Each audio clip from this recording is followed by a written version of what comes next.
कैसे हैं?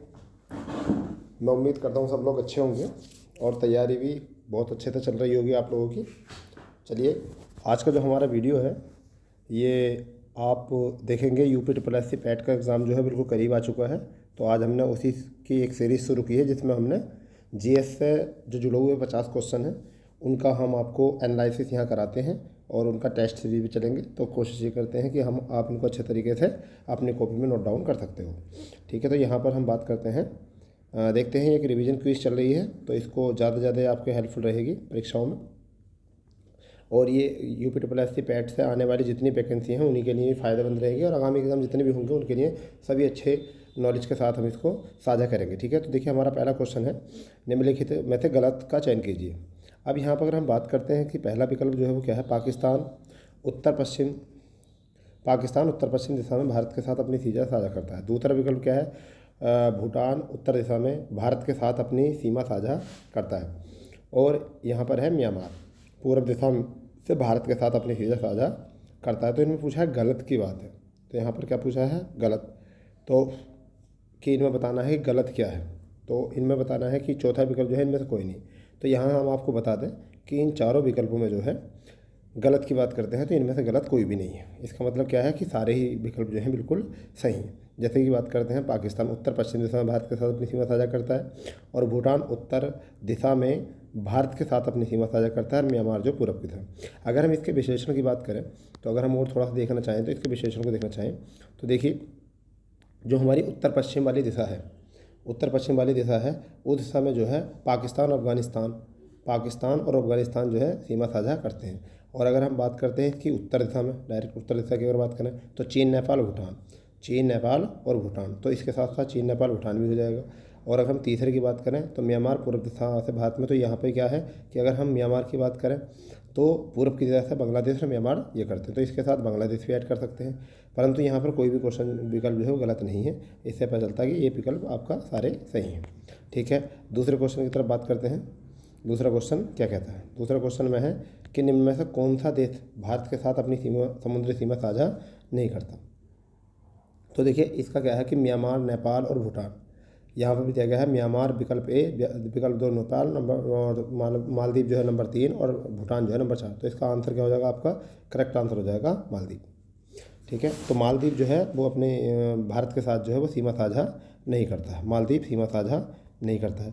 अगर हम यहाँ से बता दें कि म्यांमार जो सीमा साझा करता है वो कितनी करता है, तो म्यांमार करता है 1643। म्यांमार जो करता है वो कितनी करता है, 1643। नेपाल जो करता है 1751, नेपाल जो करता है 1751 करता है। और अगर भूटान की बात करें तो 699 भूटान करता है। ठीक है, और अगर मालदीव की हम बात करें यहाँ पर तो मालदीव समुद्र सीमा साझा नहीं करता है। ठीक है, तो यहाँ से हमारे तीनों ही बिल्कुल सही चुके। तो हमारा आंसर क्या हो गया, इसका आंसर क्या हो गया भाई, विकल्प नंबर सी जो ना आपका मालदीव है। ठीक है, नेक्स्ट में देखते हैं क्या है। तीसरा क्वेश्चन है हमारा, तीसरा क्वेश्चन है कि अगर हम यहाँ देखें तो कि निम्नलिखित में से सही विकल्प का चयन कीजिए। एक तरफ दे रखी है देश और एक तरफ दे रखी है राजधानी। ठीक, तो अब यहाँ पर जो हमारा तीसरा क्वेश्चन है उसमें यह देश और राजधानी दे रखी है। ठीक है, तो देखिए पहला है बेलारूस हवाना, बिल्कुल सही बात है। बेलारूस की राजधानी क्या होती है, हवाना होती है। फिर दूसरा क्या है, फिनलैंड की मिन्सस, ये भी बिल्कुल सही है। फिर क्यूबा की जो होती है हेतसिंह होती है, क्यूबा की भी हेतसिंह बिल्कुल सही बात है। तो तीसरा विकल्प जो है हमारे यहाँ पर गलत हो जाएगा, क्योंकि पोलैंड की राजधानी जो होता है वो वार्सो होती है, ना कि वार्सा। ठीक है, पोलैंड की राजधानी क्या होती है, पोलैंड की राजधानी क्या है, वह आपकी वार्सा। ठीक है, वार्सो नहीं होती, क्या होती है, वार्सा। यहाँ पर क्या है, पोलैंड की राजधानी यहाँ पर गलत है। ठीक है, तो यहाँ पर देखिए फिनलैंड की ठीक हो चुकी है, तो इसका करेक्ट आंसर क्या हो जाएगा आपका, सॉरी विकल्प का सही विकल्प का, सॉरी यहाँ बेतराम ये भी गलत है, यहाँ भी गलत है और ये भी गलत है। तो आपका आंसर क्या हो जाएगा सी। एक बार तो थोड़ी सी मिस्टेक होगी, दोबारा हम इस क्वेश्चन को देख लेते हैं। देखिए इन्हें पूछा है कि सही विकल्प का चयन कीजिए, सही विकल्प। तो यहाँ पर पोलैंड की जो है वार्सो होती है। ठीक है, और सब है, बेलारूस की जो राजधानी होती है वो मिन्स्क होती है। क्या होती है, बेलारूस की मिन्स्क होती है। ठीक है, जबकि अगर फिनलैंड की देखें तो हेल्सिंग होती है, फिनलैंड की क्या होती है, हेल्सिंग होती है। और अगर हम बात करें कि ग्रीस जो है, इसमें एक जगह है ग्रीस की एथेंस होती है, तो याद कर लो आप, यहाँ भी याद हो जाता है। फिर यहाँ पर आपका है क्यूबा की जो होती है वो क्या होती है, हवाना। ठीक है, तो इसमें ये आपका जो है विकल्प नंबर सी इसका सही करेक्ट आंसर हो जाएगा। ठीक है, तो चलिए आगे देखते हैं विकल्प नंबर 4, क्वेश्चन नंबर 4। तो क्वेश्चन नंबर 4 क्या है? क्वेश्चन नंबर 4 है निम्नलिखित में से किस राज्य में सबसे अधिक क्षेत्रफल है? तो क्वेश्चन नंबर 4 में है कि निम्नलिखित में से किस राज्य का क्षेत्रफल सबसे अधिक है? तो यहाँ पहले विकल्प में दे रखा है उड़ीसा, दूसरे में छत्तीसगढ़ और तीसरे में आपका अरुणाचल प्रदेश, चौथे में झारखंड। तो यहाँ पर आपका सबसे ज़्यादा की अगर बात करें तो यहाँ पर इसका करेक्ट आंसर हो जाएगा उड़ीसा। समझे नहीं? क्योंकि उड़ीसा जो है वो लगभग जो काम करती है 155,707 वर्ग किलोमीटर में, छत्तीसगढ़ 135 121 किलोमीटर 191 में, अरुणाचल प्रदेश जो काम करता है लगभग 83,743 और यहाँ पर जो 79,714 में झारखंड करता है। चलिए आगे देखते हैं पाँचवा प्रश्न जो है वो क्या है। पाँचवा प्रश्न क्या है? बहुत इंपॉर्टेंट प्रश्न है पाँचवा। निम्न में से किस अनुच्छेद के अंतर्गत अनुसार संघ के लिए एक संसद होगी जिसमें राष्ट्रपति और 2 सदन होंगे जिन्हें क्रमशः राज्यसभा लोकसभा के रूप में जाना जाएगा? ठीक है, जाना जाएगा। तो इसमें जो आपका आंसर है वो विकल्प नंबर हो जाएगा सी।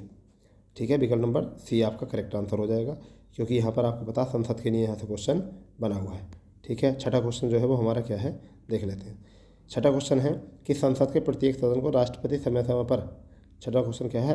संसद के प्रत्येक सदन को राष्ट्रपति समय समय पर समन जारी करता है, लेकिन संसद के दोनों सत्रों के बीच अधिकतम अंतराल से ज़्यादा नहीं हो सकता। अधिक अंतराल से ज़्यादा नहीं हो सकता। छठा क्वेश्चन है ये। तो इसका करेक्ट आंसर हो जाएगा 6 महीने। 6 महीने से ज़्यादा इनका सत्रावास नहीं हो सकता। ठीक है, अगर हम बात करें तो वर्ष में 3 सत्र होते हैं, 3 वर्ष में सत्र होते हैं। ठीक है, इसे एक तो कहते हैं हम बजट सत्र, एक क्या होता है इसे लिख लेंगे आप, एक होता है आपका बजट सत्र, बजट सत्र। ठीक है, एक होता है आपका बजट सत्र, और बजट सत्र जो होता है वो कहाँ से होता है? फरवरी से मई के बीच। ठीक है, वो कहाँ होता है? फरवरी से मई के बीच होता है। तो बजट कितने होते हैं? 3। इसका आंसर है आपका डी। फिर दूसरा जो होता है एक होता है मानसूनी सत्र, वो होता है जुलाई से लेकर सितंबर तक। और तीसरा जो होता है वो होता है शीतकालीन सत्र, जो नवंबर से दिसंबर तक। तो इस टाइम जो चल रहा है वो चल रहा है आपका सितंबर तक होना था, सितंबर वाला, तो अभी मानसूनी निकला है। ठीक है, अब जो होगा नवंबर से शुरू होगा शीतकालीन सत्र। ठीक है, तो नेक्स्ट में करते हैं। मैं फुल एनालिसिस करने की कोशिश कर रहा हूँ आपको क्वेश्चनों को। अब आपका हमारा 7वां प्रश्न है वो क्या है? वर्तमान में लोकसभा में केंद्र शासित प्रदेशों से कितने प्रतिनिधि चुने जाते हैं? तो वर्तमान में केंद्र शासित प्रदेश से कितने प्रतिनिधि चुने जाते हैं? तो मैं आपको यहाँ से बता के चलूँ करेक्ट, इसमें इनमें से कोई भी आंसर सही नहीं है। ठीक है, क्योंकि यहाँ से चुने जाते हैं 20। कितने चुने जाते हैं? 20 चुने जाते हैं। और इनमें एक तो 17, 18 और 16, तो कितना चुना जाएंगे? 20। चलिए इसकी थोड़ी सी जानकारी हम यहाँ करते हैं। वो क्या है? देखिए, लोकसभा में अधिकतम सीटें जो होती हैं वो कितनी होती है? 552। समझ गए नहीं? जिसमें वर्तमान में कितनी है? 543। जिसमें 530 जो है राज्यसभा से, 13 संशासित राज्यों से आती हैं, 13 संशासित राज्यों से आते हैं। मगर अधिकतम कितने होते हैं? 20। अधिकतम कितने होते हैं? 20 केंद्र शासित में। और वर्तमान में कितने हैं? 13। तो इससे हमारा आंसर कितना हो जाएगा? हमारा आंसर हो जाएगा डी। ठीक है, 8वां प्रश्न जो है वो क्या कह रहा है? 8वां प्रश्न क्या है कि 8वें प्रश्न में है लोकसभा सचिवालय प्रत्यक्ष रूप से के अंतर्गत आता है। तो किसके अंतर्गत आता है? तो यहाँ पर पहला विकल्प राष्ट्रपति, दूसरा है लोकसभा अध्यक्ष, तीसरा भारत के नियंत्रण महालेखा परीक्षक, चौथा है उपाध्यक्ष। तो यहाँ 8वें करेक्ट आंसर जो होगा वो हो जाएगा आपका बी, लोकसभा अध्यक्ष। समझ गए नहीं? लोकसभा अध्यक्ष, क्योंकि प्रत्यक्ष होता है, चुना जाता है। ठीक है, चलिए नेक्स्ट क्वेश्चन की तरफ चलते हैं। 9 नंबर का क्वेश्चन जो है वो क्या है? यह है कि निम्नलिखित में कौन सा आम चुनाव के बाद नवनिर्वाचित लोकसभा सदस्यों को शपथ दिलाता है? इनमें से कौन सा? तो देखिए यहाँ पर है राष्ट्रपति, भारत का मुख्य न्यायाधीश, लोकसभा अध्यक्ष और लोकसभा प्रमोट स्पीकर। तो इसका करेक्ट आंसर हो जाएगा प्रमोट स्पीकर। क्यों प्रमोट स्पीकर? आम चुनाव के बाद नवनिर्वाचित लोकसभा सदस्यों को शपथ दिलाता है। समझ गए? दिलाता है नवनिर्वाचित को। जबकि लोकसभा अध्यक्ष के चुनाव से पहले लोकसभा का सामान्य सबसे वरिष्ठ सदस्य को प्रमोट अध्यक्ष कहते हैं। यानी कि चुनाव से पहले जो अध्यक्ष होता है उसे हम क्या कहते हैं? प्रमोट अध्यक्ष कहते हैं। ठीक है, ये परीक्षा में क्वेश्चन गलत कर देते हैं बच्चे। ठीक है, 10वां प्रश्न की तरफ चलते हैं। 10वां प्रश्न क्या है हमारा? तो देखिए 10वां प्रश्न क्या है कि भारत निम्नलिखित में किस अधिनियम के अंतर्गत जनप्रतिनिधि अधिनियम 1951 में संशोधन करके मताधिकार की 21 वर्ष से घटाकर 18 वर्ष कर दिए? ये तो आपको सभी को आता होगा, क्योंकि इसका करेक्ट आंसर है 61वां संविधान संशोधन 1989। इसमें 18 वर्ष तक कर दिया गया। 18वां 1989 प्रभावी हुआ था। ये कब से प्रभावित हुआ था? ये होता 28 मार्च 1989 से प्रभावित हुआ था। ठीक है, चलिए 11वें क्वेश्चन की तरफ बढ़ते हैं। 11वां क्वेश्चन क्या है? 11वां क्वेश्चन कह रहा है हमारा कि 11वां क्वेश्चन कहता है हमारा कि मौलिक कर्तव्य से संबंधित प्रावधान निम्न में से किस देश के संविधान से लिए गए हैं? तो अमेरिका से लिए गए हैं, ठीक है। फिर ऑस्ट्रेलिया से ले गए हैं, ऑस्ट्रेलिया संविधान से ले गए, तो इसका करेक्ट आंसर जो होगा वो हो जाएगा आपका डी। कि मौलिक मौलिक कर्तव्यों से संबंधित जो प्रावधान है, मौलिक कर्तव्य, ये याद रखना, मौलिक कर्तव्य तो किससे हैं, रूस के संविधान से। तो मैं यहाँ बताऊँ मौलिक अधिकार जो है अमेरिका के संविधान से लिए गए हैं, ठीक है। मौलिक अधिकार अमेरिका संविधान, राज्यों के नीति निर्देशक तत्व जो हैं आयरिश संविधान से लिए गए हैं, और संवर्धित सूची जो ली गई है ऑस्ट्रेलिया से ली गई है, ठीक है। और मौलिक कर्तव्य रूस से लिए गए हैं, ठीक है भाई। मुझे ऐसा लगता है कि आपको सब बात समझ में आ रही होगी। अब 12% क्या है हमारा, इस पर भी देख लेते हैं 12% क्या है। तो 12% देख लेते हैं क्या है। 12% यह है, पहला इनमें है गलत विकल्प का चयन कीजिए। पहला है 11वीं अनुसूची में यह पंचायतों की शपथ अधिकार जिम्मेदार निर्दिष्ट होता है, ठीक है। तो 12वें क्वेश्चन में देखेंगे क्या है कि 11वीं पंचायती शक्ति होता है, तो गलत तो है नहीं, तो सही है, सही है। तो इसमें क्या आपका 12वीं अनुसूची यह नगर पालिकाओं की शक्तियों को अधिकार दिलाती है, तो ये भी सही है, हमारे पास में ये भी सही है आपका, ठीक है। फिर आपका 10वीं अनुसूची, इस सूची में 1985 में 52 संविधान, बिल्कुल सही है। तो इसका मतलब गलत कौन सा हो गया, डी। इनमें से कोई नहीं, गलत कोई है ही नहीं, समझ गए नहीं। तो 11वीं अनुसूची की हम बात करें तो जोड़ा गया था 1992 में 73वें संविधान संशोधन करके, और 12वीं अनुसूची को जोड़ा गया था 1992 में भी 74वां संविधान संशोधन करके, जबकि 52वां संविधान संशोधन करके जो जोड़ा गया था वो 1985 में 10वीं अनुसूची जोड़ा गया था। तो ये यहाँ से हमारा क्लियर हो जाएगा। 13वां क्वेश्चन की तरफ बढ़ते हैं। 13वां क्वेश्चन क्या है, 13वां क्वेश्चन क्या है, भारतीय संविधान के निम्न में से किस भाग के तहत नागरिकता के संबंधित प्रावधान है, नागरिकता से संबंधित प्रावधान है। तो देखिए भाग 1, भाग 2, भाग 3, भाग 4। तो इसका करेक्ट आंसर आप सभी लोगों को पता होगा कि यहाँ पर मैंने बोला है नागरिकता, और नागरिकता किस में है, भाग 2 में। जबकि भाग 1 में जो है संघ राज्य क्षेत्र है, भाग 2 में नागरिकता, भाग 3 में मौलिक अधिकार, भाग 4 में राज्यों के निर्देशक तत्व। तो ये यहाँ से क्लियर हो जाएगा आपका। नेक्स्ट सवाल नंबर 14, यह निम्न में से किस राज्य में द्विसदनीय व्यवस्था मौजूद नहीं है। द्विसदनीय व्यवस्था, यहाँ पर राज्यसभा, फिर विधानसभा और विधान परिषद नहीं है। तो अब यहाँ पर अगर हम देखें तो इसमें क्या हो जाएगा, बिहार में है, बिहार में है भाई, कर्नाटक में भी है, तेलंगाना में भी है, तो कहाँ पर नहीं है, राजस्थान में नहीं है। तो इसका करेक्ट आंसर क्या हो जाएगा, राजस्थान। राजस्थान में द्विसदनीय प्रणाली नहीं है, ठीक है। चलिए नेक्स्ट देखते हैं 15वें प्रश्न की तरफ। क्या है, यदि राज्य विधानमंडल का कोई सदस्य बिना अनुमति के लगातार इतने दिन तक सदन में की बैठक में अनुपस्थित नहीं होता, उसके सदस्य होते। तो ये तो आपको आता होगा। फिर 15वां क्वेश्चन बहुत इंपॉर्टेंट है, इसमें है 60 दिन लगातार, यानी कि 2 माह, 60 दिन तक लगातार अगर वो बिना अनुमति के यहाँ पर नहीं आता तो उसकी सदस्य क्या कर जाएगी, समाप्त कर दी जाएगी, ठीक है। नेक्स्ट में देखते हैं, निम्नलिखित में गलत विकल्प का चयन कीजिए। यानी कि क्या दिया हुआ है, राज्य विधानसभा की सीटों की संख्या दे रखी है, ठीक। तो पहला है इसमें महाराष्ट्र, पहला क्या है, महाराष्ट्र 200, यहाँ पर दे रखा है इन्होंने 298। तो यही गलत है, क्योंकि महाराष्ट्र में है 288, महाराष्ट्र में कितने, 288। अगर हम बात करें बिहार, तो बिहार में 243 बिल्कुल सही है।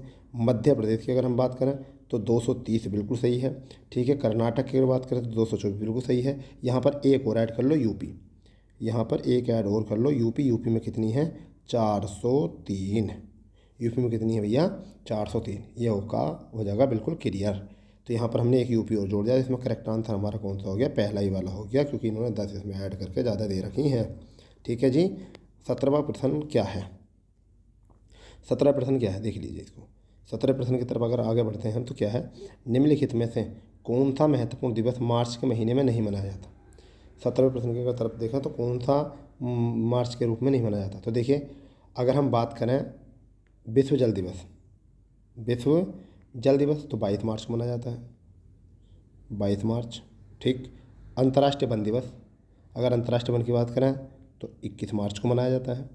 विश्व वन्यजीव दिवस, विश्व वन्यजीव दिवस की बात करें तो 3 मार्च को मनाया जाता है, 3 मार्च को मनाया जाता है।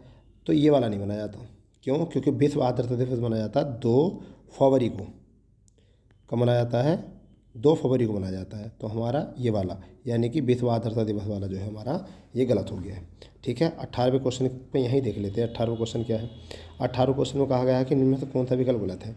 विश्व पर्यावरण दिवस, विश्व पर्यावरण दिवस 5 जून को मनाया जाता है, बिल्कुल सही है। विश्व ओजोन दिवस 16 सितंबर को मनाया जाता है, बिल्कुल सही है।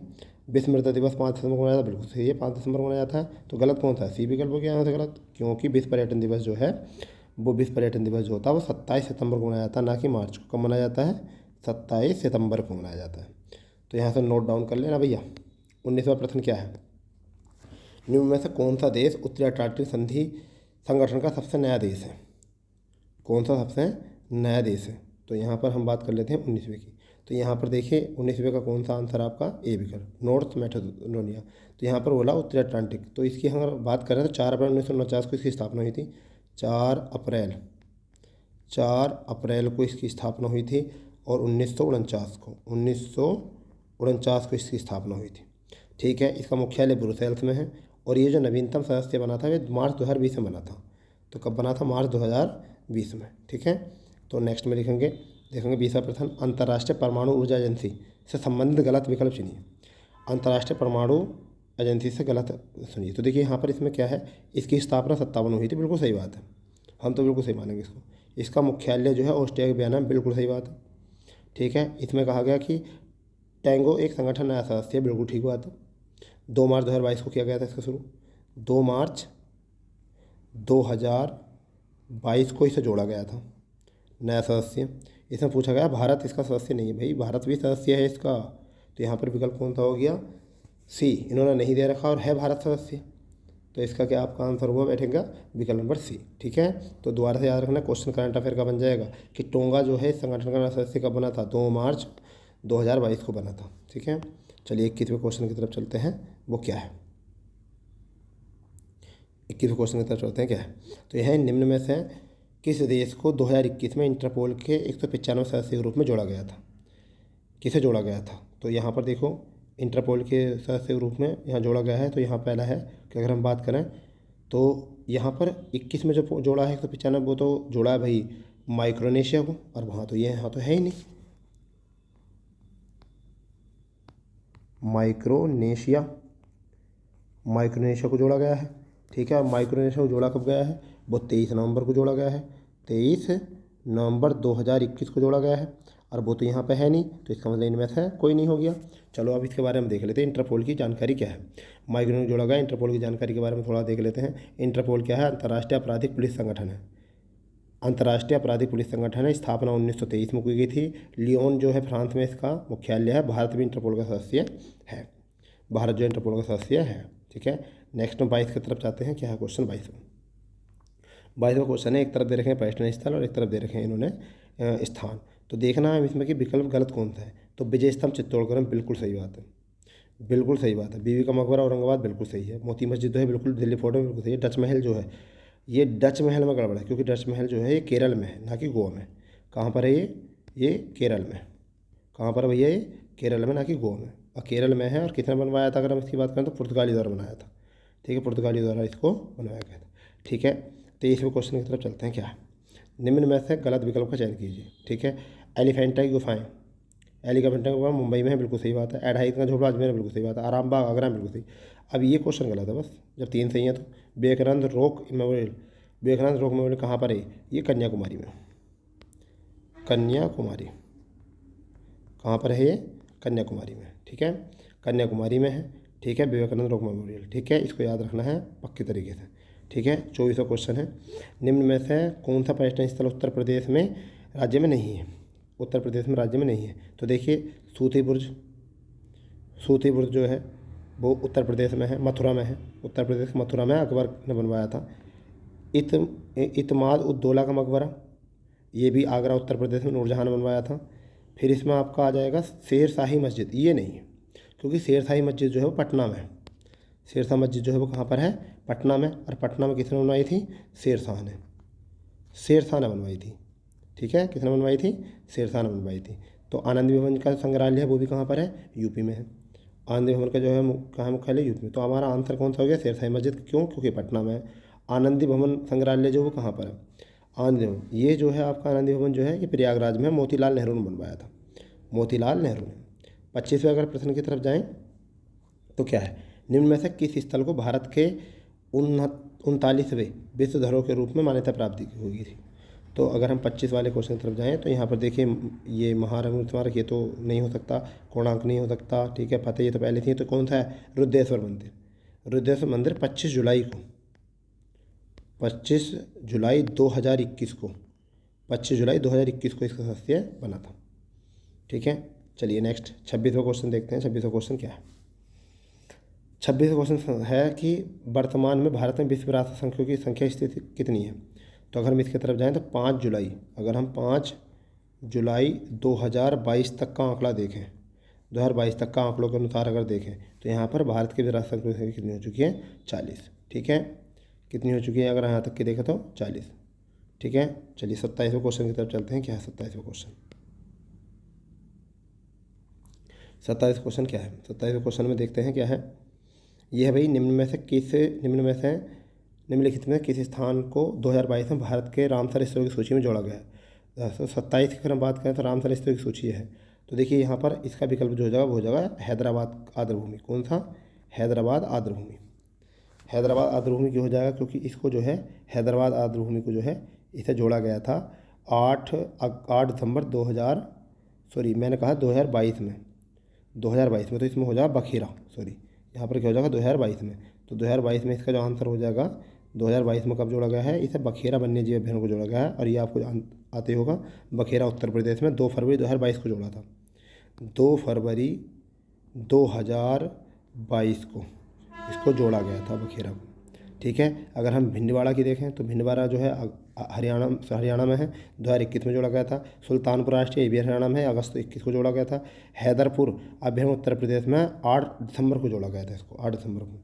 ठीक है, 28वें क्वेश्चन की तरफ चलते हैं। क्या बोल रहा है 28वां क्वेश्चन? ठीक है, 28वां क्वेश्चन है कि निम्न में से कौन सा रामसर स्थल गुजरात राज्य में नहीं है? तो सुल्तानपुर राष्ट्रीय स्थान नहीं है, क्योंकि ये तो हरियाणा में है, अभी तो बताया है। ये कहाँ पर है? हरियाणा में, क्योंकि HR में है, तो इसका करेक्ट आंसर हो गया। और तीनों जो हैं ये कहाँ पर हैं? ये आपके तीनों ही गुजरात में है, तीनों ही गुजरात में है। ठीक है, चलिए आगे देखते हैं। 29वां क्वेश्चन क्या है? देखिए मैंने हर पोर्शन में तो कुछ क्वेश्चनों को रखा गया है जो कि आपके यूनिक क्वेश्चन है। तो है जेट्रोफा किस भाग का बायोफ्यूल प्राप्त किया जाता है? किस भाग से जेट्रोफा के बायोफ्यूल? तो बीजों से किया जाता है भाई। कैसे किया जाता है? बीजों से। जेट्रोफा के बीजों से बायोफ्यूल प्रयोग किया जाता है, यानी कि प्राप्त किया जाता है। 30वां क्वेश्चन की अगर तरफ हम देखें तो क्या है 30वां क्वेश्चन? 30वें क्वेश्चन की तरफ हम ध्यान दें तो क्या है? भारतीय वन्य वनस्पति सर्वेक्षण संस्थान, भारतीय वन्य संस्थान वो कहाँ पर है? तो कोलकाता, बेंगलुरु, मुंबई और आपका चेन्नई। यहाँ पर 4 विकल्प यहाँ से दिए गए हैं, इनमें से आपको बताना है कौन सा। तो इसका करेक्ट आंसर है कोलकाता। ठीक है, अब कोलकाता की बात करें तो कहाँ पर है कोलकाता? कब इसकी स्थापना हुई थी? तो इसमें 1990 और 1890 में इसकी स्थापना हुई थी। ठीक है, चलिए 31वें क्वेश्चन की तरफ बढ़ते हैं बिना देरी करते हुए। ठीक है, क्या है? राष्ट्रीय वन्य नीति से संबंधित सही विकल्प का चयन कीजिए। तो पहला विकल्प है 1894 में डॉक्टर बोलकर की सिफारिश पर भारत की पहली वन नीति तैयार की गई थी। पहली भारत की वन नीति तैयार की थी, बिल्कुल सही बात है। फिर दूसरा है 1952 में स्वतंत्र भारत की पहली राष्ट्रीय वन नीति तैयार की गई थी, 1952 में, ये भी सही बात है। 2003 में राष्ट्रीय वन आयोग के गठन की अधिसूचना जारी की गई थी, बिल्कुल सही बात। तो उपरोक्त सभी हो गए, उपरोक्त बिल्कुल सही। ठीक है, सभी विकल्प जो हैं यहाँ पर सही हैं।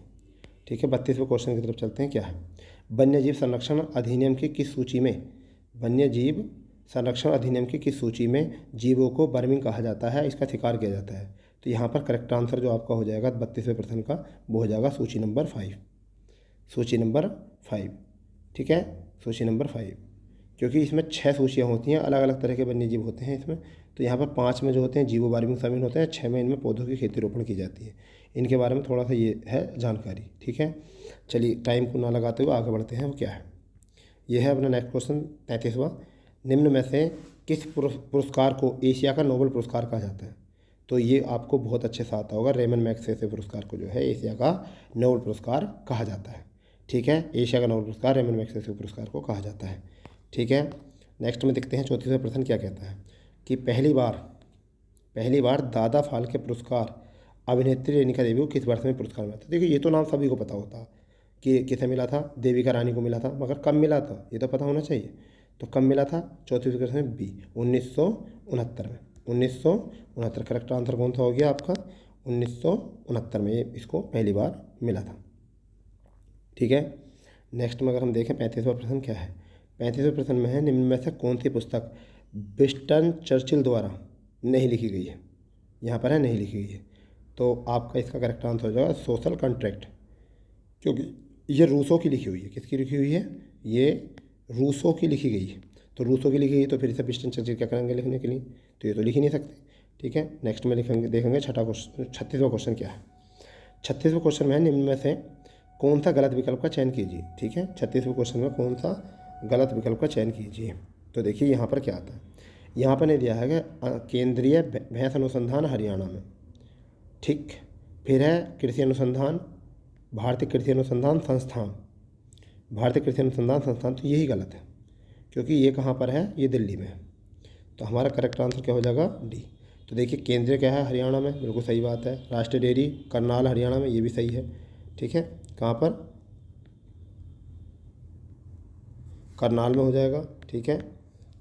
तो अब आपको पता होना चाहिए कि कहाँ हो जाएगा ये देखिए पहला जो हो गया केंद्रीय भाषा अनुसंधान हरियाणा में हो गया, राष्ट्रीय डेयरी अनुसंधान ये भी हरियाणा में हो गया, केंद्रीय मृदा जो हो गया ये भी हरियाणा में, जबकि ये कहाँ पर है, ये आपका है नई दिल्ली में, ठीक है। तो इसका करेक्ट आंसर हो गया डी। 37वां प्रश्न क्या है, 37 प्रश्न को देख लेते हैं। 37 प्रश्न में निम्न में से कौन सा संस्थान उत्तर प्रदेश राज्य में स्थित है, कौन सा संस्थान उत्तर प्रदेश राज्य में स्थित है। तो देखिए ये आपका सही है, भारतीय पशु चिकित्सा अनुसंधान जो है वो कहाँ पर है, भारतीय पशु चिकित्सा अनुसंधान जो है इज्जतनगर बरेली में। कहाँ पर है, इज्जतनगर बरेली में। कहाँ पर है ये, इज्जतनगर बरेली में। तो इसका करेक्ट आंसर क्या हो गया आपका 37 का बी, यानी कि ये कहाँ है। अगर हम बात करें भारतीय मसाला अनुसंधान कहाँ पर है, तो ये है केरल में, ठीक है। केंद्रीय नमक समुद्री अनुसंधान कहाँ पर है, अगर हम इसकी बात करें भावनगर गुजरात में। केंद्रीय प्लास्टिक इंजीनियरिंग और प्रौद्योगिकी संस्थान की अगर हम बात करें तो कहाँ पर है, ये चेन्नई में, ठीक है। 38वां क्वेश्चन क्या है, 38वें क्वेश्चन में देखते हैं कि दिल्ली स्थित नेशनल स्टेडियम निम्न में से किस खेल में से संबंधित है। तो 38वें क्वेश्चन की बात करें तो ये आपका हॉकी से संबंधित है। किससे है, नेशनल स्टेडियम हॉकी से दिल्ली में स्थित है, ठीक है। अगर हम 39वें क्वेश्चन की बात करें तो 39वें क्वेश्चन में क्या कहा गया, 39वें क्वेश्चन को देख लीजिए क्या है। ओलंपिक खेलों में के संचालन हेतु निम्न में से किस वर्ष अंतर्राष्ट्रीय ओलंपिक समिति की स्थापना हुई थी। तो देख लीजिए ये क्वेश्चन बहुत इंपॉर्टेंट है, कई बार परीक्षा में आ भी चुका है। तो 39वां क्वेश्चन जो है इसका करेक्ट आंसर हो जाएगा सी, 1894। ओलंपिक खेलों का संचालन 1894 में हुई थी। अब इसका जो मुख्यालय है अगर हम बात करें लोसाने स्विट्जरलैंड में, लोसाने स्विट्जरलैंड में इसका आंसर है, ठीक है। नेक्स्ट में देखते हैं 40वां प्रश्न क्या है। मुंबई के वानखेड़ा स्टेडियम, मुंबई का वानखेड़ा स्टेडियम भारतीय क्रिकेट कंट्रोल बोर्ड द्वारा दिसंबर में किया गया था। कब किया गया था, 1929 में, सॉरी 1929 से करेक्ट हो जाए, गलत हो जाएगा। यहाँ बात करते हैं 26, 27, 28, 29, तो इसका आंसर हो जाएगा 28, 1928 में। तो कौन सा आपका आंसर आ गया, 1928 इसका करेक्ट आंसर है। तो जो कैंडिडेट जो है मतलब ऐसा मान के चलिए कि CBSE बोर्ड से हैं, उनका भी हम यहाँ अंग्रेजी में भी एक पार्ट चला रहे हैं, वो अपना अंग्रेजी में देख देख के इन क्वेश्चनों को सही तरीके से कर सकते हैं, ठीक है। तो इसका करेक्ट आंसर क्या हो जाएगा, 1928, करेक्ट आंसर 1928। नेक्स्ट में देखिए 41वां क्वेश्चन क्या है। देखिए ये इससे मुझे उम्मीद है कि आपको बहुत ज़्यादा फायदा मिलेगा। बहुत सारे क्वेश्चन ऐसे होंगे जो आपको याद होंगे, परंतु कुछ क्वेश्चन ऐसे होंगे जो यहाँ से विशेष प्रकार की जानकारी आपको यहाँ से मिल रही होगी, ठीक है। चलो देखते हैं क्या है।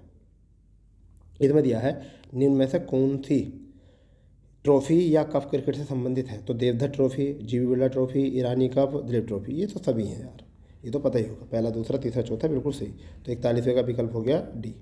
कौन सा हो गया, इसका डी विकल्प बिल्कुल करेक्ट हो गया। ये तो सभी हैं, देवधर ट्रॉफी भी, बिरला ट्रॉफी भी, ठीक है, और आपकी ईरानी ट्रॉफी भी, ये हो गया, ठीक है। तो ये सारे इससे संबंधित हैं।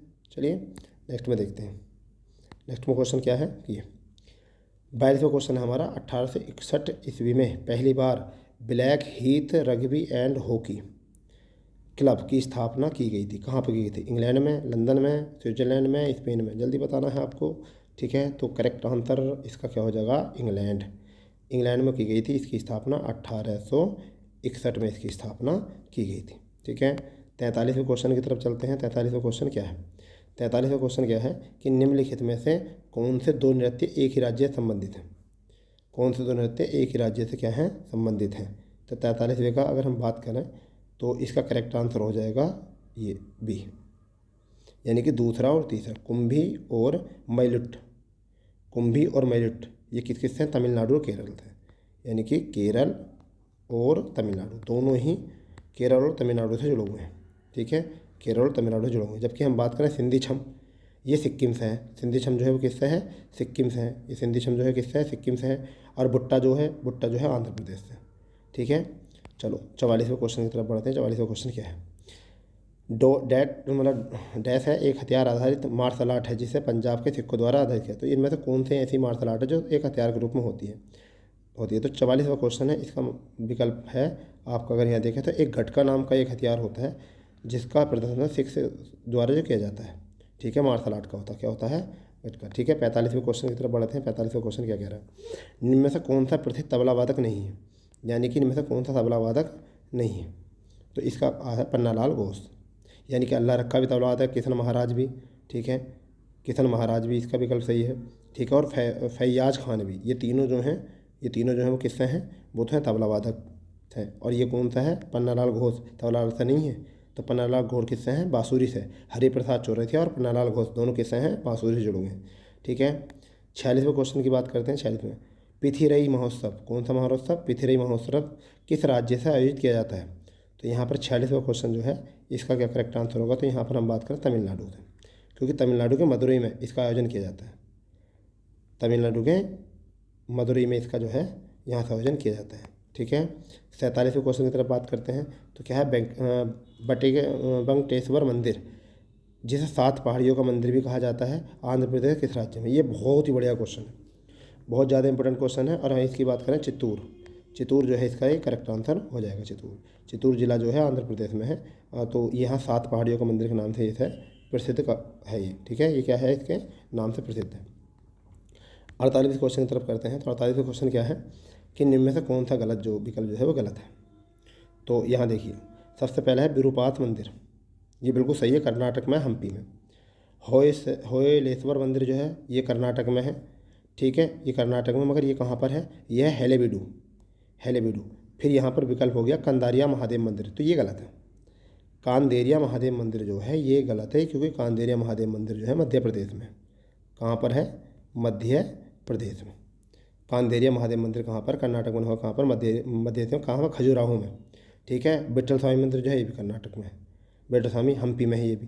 तो ये 3 जो है, एक तो विरूपाक्ष, होयसेल और बिठूपाल, ये तीनों कर्नाटक में, जबकि कंदारिया महादेव जो है मध्य प्रदेश में, खजुराहो में।